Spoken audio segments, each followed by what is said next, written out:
Recording in progress.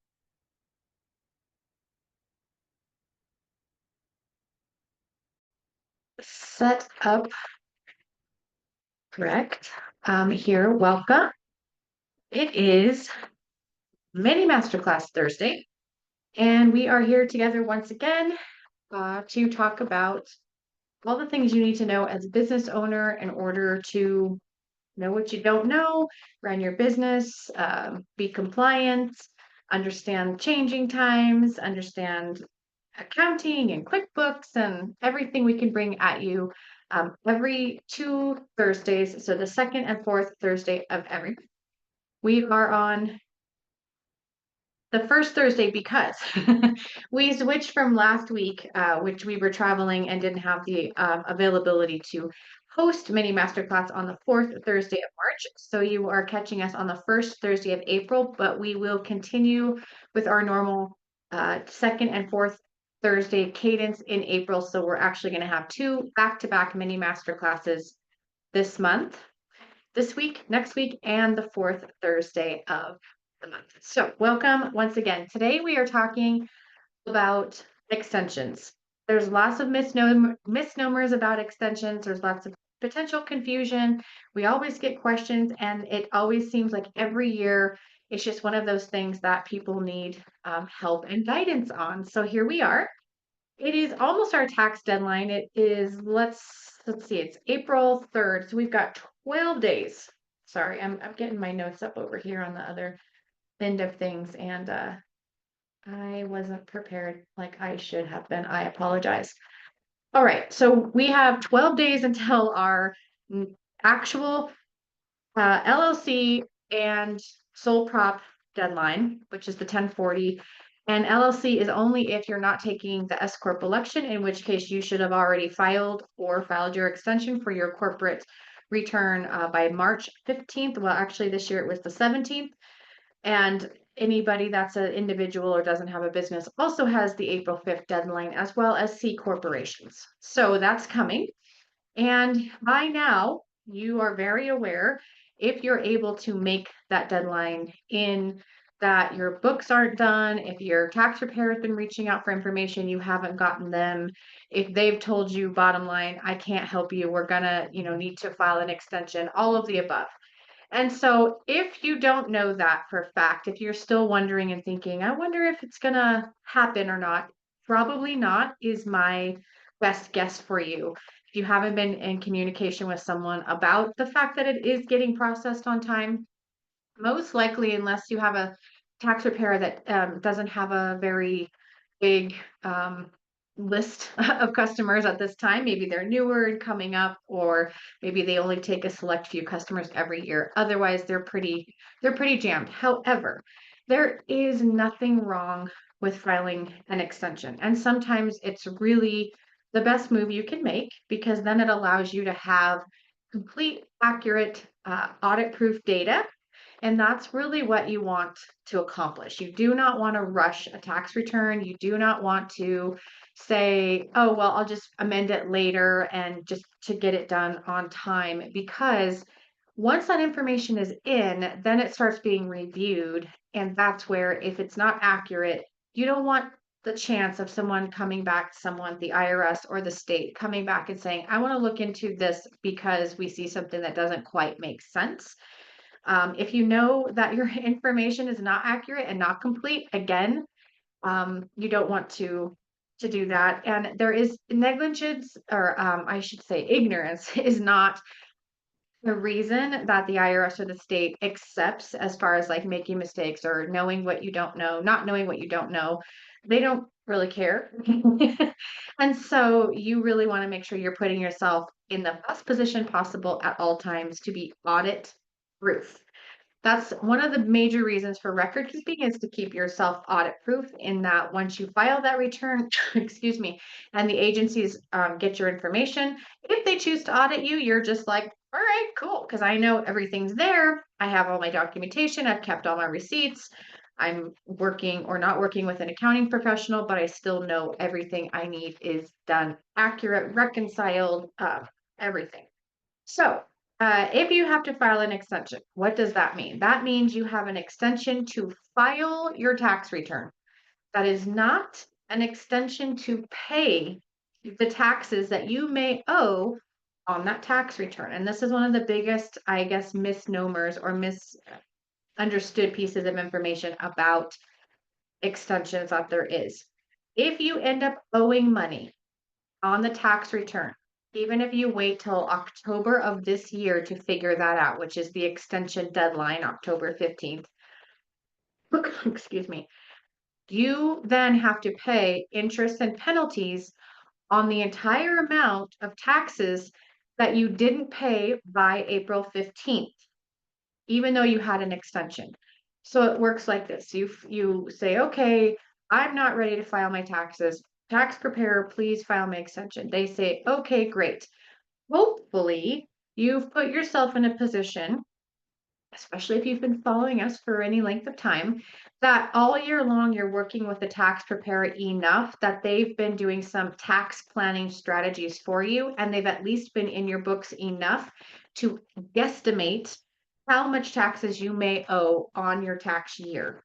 That will have required, though, that there is information for them to work with, that there is a set of books, that things are fairly accurate and up to date, especially on the revenue side, that you've given them information about any kind of new purchases you've made, any differences in your entity selection, all of that plays a role. So that's why you want to make sure you do have all the information first before you just file your tax return. With certain pieces of information, they are able to make an educated guess at least on what you may owe. You should absolutely still pay that amount of their guesstimate on April 15th because you are then avoiding having to pay interest and penalties on said amount or more by when you actually file your tax return. Let's just say you don't have a clue what you're going to owe. There is no good books. You haven't even maybe started your bookkeeping. You're playing catch up. Maybe you're still working in spreadsheets, and so you don't really have a full picture of what's going on. Make an estimated amount of payment is my guidance. What did you owe last year? Did you owe last year? So if you didn't owe last year and your business has not changed at all, in volume, in revenue, in expenses, then you are pretty safe to maybe not make a payment because you didn't owe last year. You probably won't owe this year. I can't say 100%, nobody can. It really depends on the circumstance. But if your business is different than last year, you need to gauge it during about what you actually did in 24. Don't worry about what 23 results were. If your business is different, you need to take a look at that information. You still do have time in these next 12 days to sit down or have a conversation with somebody who may know enough to be able to give you an estimate. You still have time for that. Then maybe being able to do the whole preparation and return, maybe not. You do want to reach out in time for them to file the extension without it being some sort of like last minute emergency. No one loves emergencies, especially financial ones. And there are IRS guidelines around what constitutes the deadline for an extension. And if you miss that deadline, then you're late, period. So there's additional penalties and fines for a late filing. And a late filing would occur if you don't file an extension and also don't file the actual tax return. In addition to the interest and penalties you're going to pay on the taxes you may owe, you'll pay a late filing fee as well without that extension. So it is important to actually do the extension. Now, if you've made a payment or you've made your estimated payments all year long, every quarter, based on your 2023 tax return, you at least have paid in that amount, whatever that amount was. Was it $1,000 a quarter? Was it $10,000 a quarter? Whatever those numbers are, you have paid in towards your 24 taxes, and that amount will be applied towards your final tax bill. Your tax preparer may feel comfortable enough if they've done tax planning with you and you've been strategic that those 4 payments you made, the last one having been in January of this year, might be enough to constitute you not having to pay anything on April 15th. But again,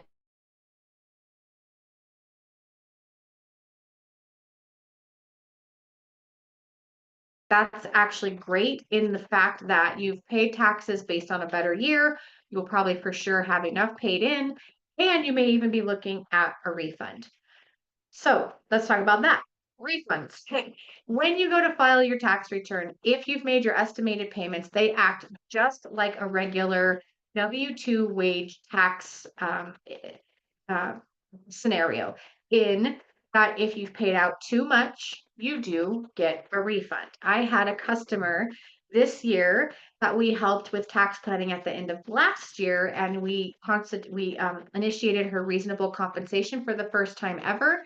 And at the end of the year, we wrapped it all up with a pretty pink bow. And for the first time since 2012, she said her business is getting a tax, or she's getting a tax refund, because we actually followed the tax planning strategy. So now for 2025, she's paying herself exactly what she should be paying to have zero liability.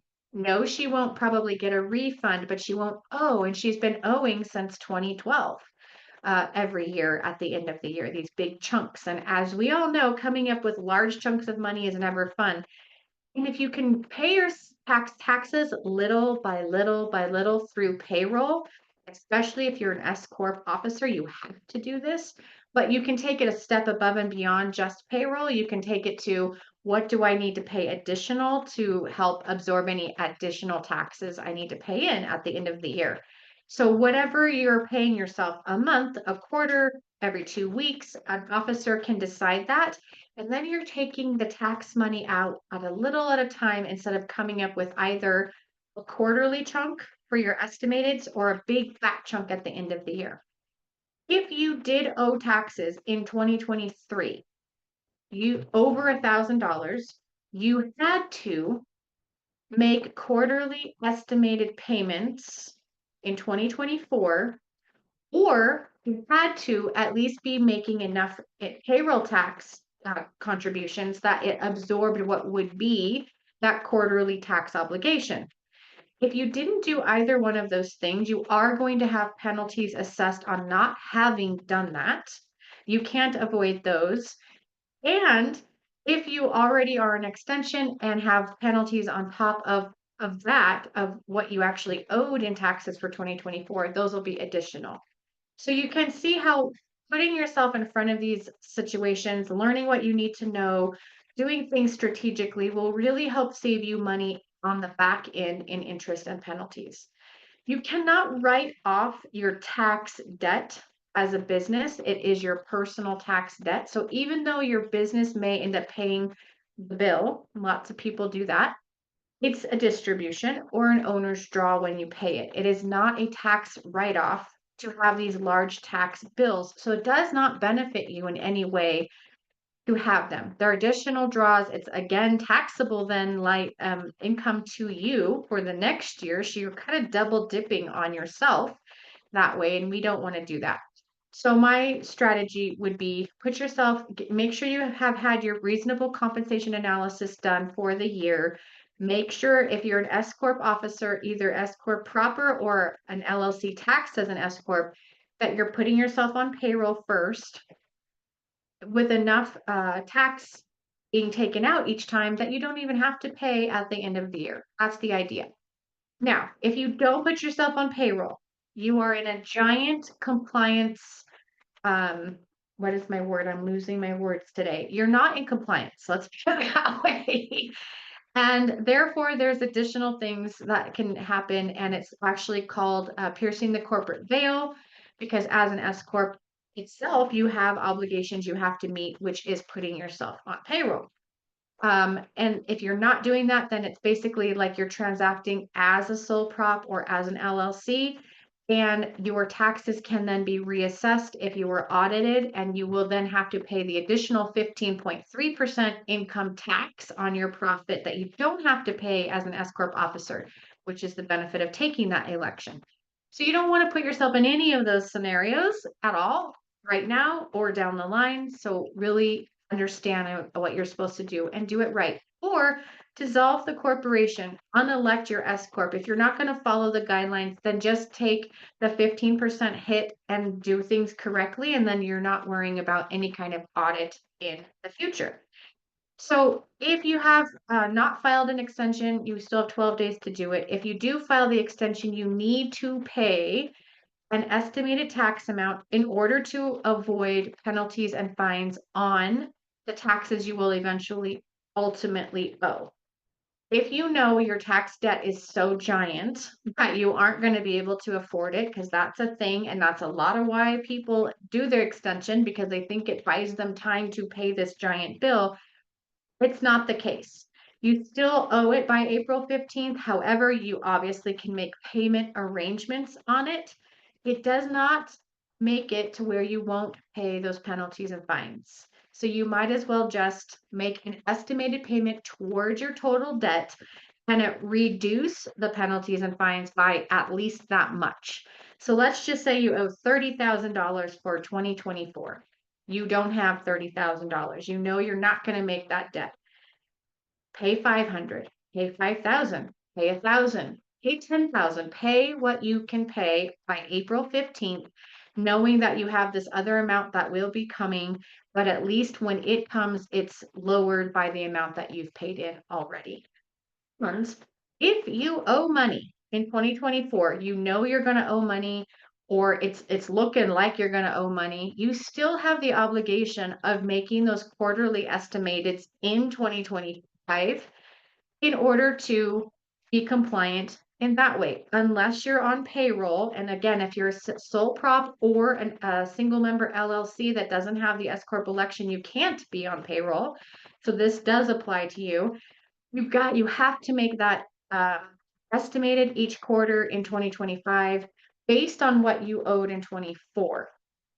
Maybe you don't know that number yet because you haven't done your taxes and you're on extension. It doesn't actually matter. You still have to make that quarterly payment. So again, speaking with someone that can estimate on your behalf is helpful because then on April 15th, it's a double whammy, yes, but this is what you're supposed to do.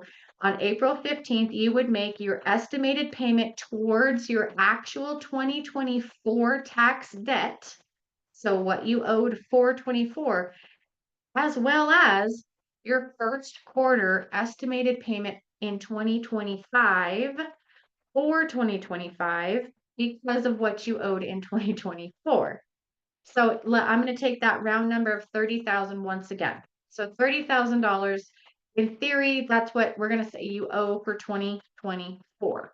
If you take and divide that by 4, which is 4 quarters, you owe approximately $7,500 per quarter to the IRS in 2025 currently as an estimated payment based on what your 2024 taxes would look like. So in theory, on April 15th, should you say to yourself, I don't have $30,000 and I definitely don't have $37,500, but I'm just going to make what I can make. And let's say hopefully you can make at least a $15,000 payment, which would be a quarter, 1/4 of your 2024 tax debt, as well as the estimated tax payment in 2025 for Q1. That's what you should be doing if you owe taxes in 24 over $1,000. Your estimated tax for 24, as well as a Q1 estimated tax based on 2024 divided by 4. So again, if you only owed 1,000, you would have a $250 estimated tax payment due minimum. That's kind of where you can decide what you can and can't pay or what you should and shouldn't pay, excuse my cough, each quarter until you find out for real from your tax preparer.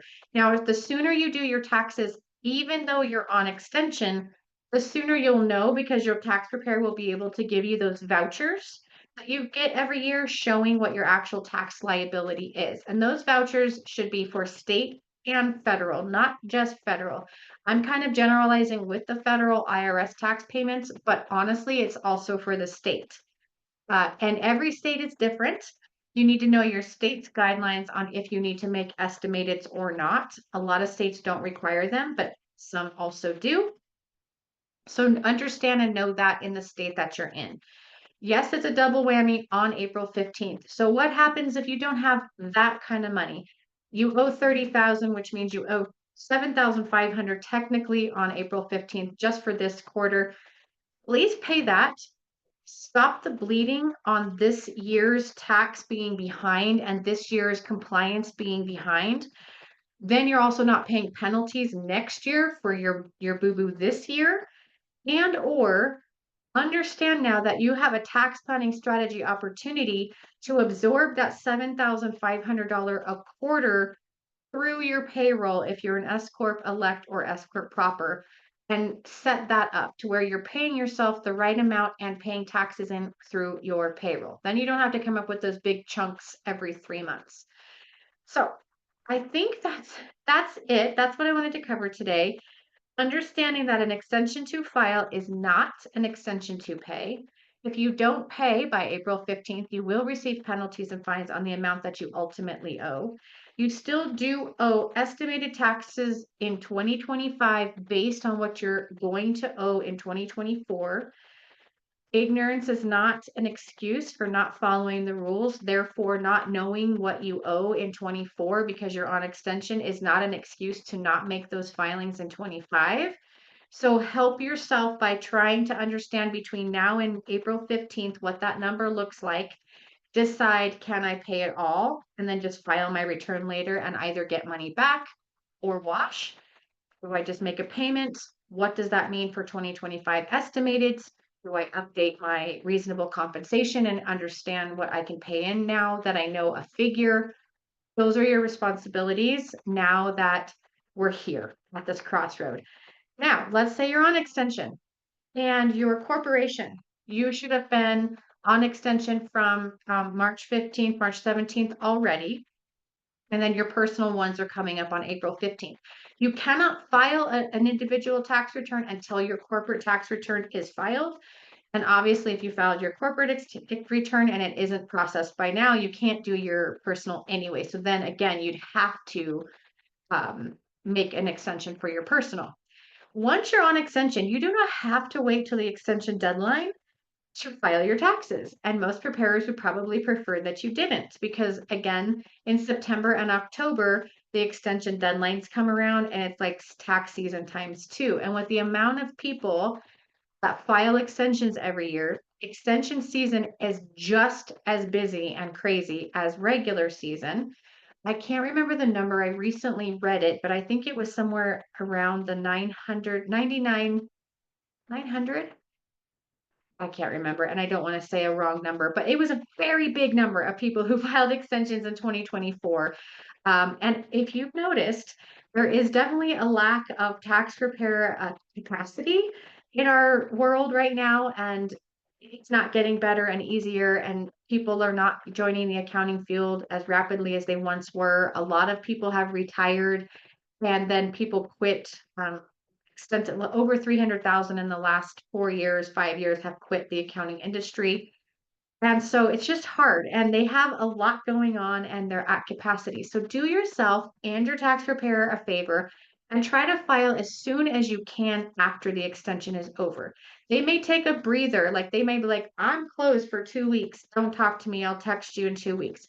They may not close, like we never shut down in between tax season, but they may not close, but they may just like want to have a light workload and they might tell you, okay, great, I'll get to you in May, that type of thing. That's fine. Let them understand, though, as long as it takes to get that tax return filed, you keep racking up penalties and fines for any amounts you haven't paid in. So the longer you take to get your stuff together or get your stuff to your tax preparer, you're costing yourself more money. And the longer they take to file it, they're costing you more money.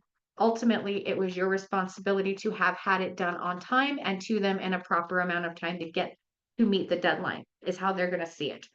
So that being said, try to get it done as soon as you can after the deadline to avoid extra penalties and fines, and just take that load off of them and give yourself now more time to strategize on how you're going to plan for 2025 with payroll and taxes and estimated payments and the whole 9 yards. Okay, that's it. I appreciate all the comments and questions as you watch the replay. So please leave them on whatever platform you're finding us on. We will come back in and ask them. You can always DM us on any of our social media pages as well. If you go to our website, www.pbsaccountingandtax.com, you will also find a way to connect with us there. We super appreciate everyone coming and joining us for any mini masterclass Thursday, and we will see you already again next Thursday, the second Thursday of April at 4 p.m. Pacific. Everyone have a great rest of your weekend.